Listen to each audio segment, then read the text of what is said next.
Senani ស្នេហ៍យើងខំសាងថែរក្សាអីពេលនេះត្រូវវាយព្រោះគ្រួសារទោះជាយើងខំប្រឹងយ៉ាងណាអីមិនអាចប្រឆាំងព្រេងវាសនាបងដឹងថាអូននាងឈឺចាប់អីបងខំតស៊ូឡើងចង់ស្លាប់តែនៅសុខអូនមកប្រាប់អីឲ្យបងកាត់ចិត្តពីរូបស្រីអីស្នេហ៍បងខំសាងថែរក្សា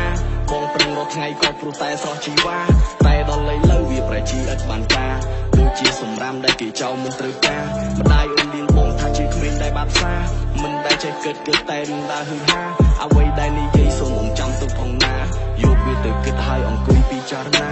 ពេលនេះបងត្រូវឃ្លាតពីរូបស្រស់ជីវ៉ាធ្លាប់មានអូនចិត្តហើយលើកក្បែរកាយយ៉ាមិនដេចក៏ពេលនេះទុកឲ្យបងរួចឯកាប្រៀបដូចជាខ្លែងដែលដាច់ខ្សែលើវេហារឿងទាំងអស់នេះគឺអូនតាមចិត្តគ្រួសារគ្មានចិត្តប្រណីមិនសន្តោសចិត្តមេត្តាបំបាយបំបាក់ទាំងចិត្តនេះនៅស្នេហាយើងមាននិស្ស័យតែពួកយើងគ្មានវាសនាយើងមាននិស្ស័យតែមិនអាចចូលរោងការហេតុអ្វីជាតិនេះខ្ញុំត្រូវជួបរឿងប្រឆា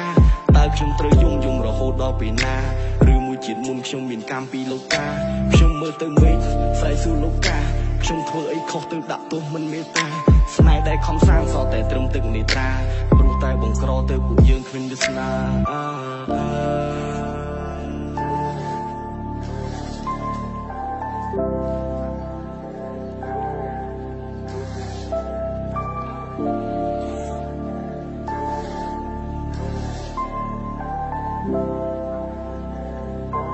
Senani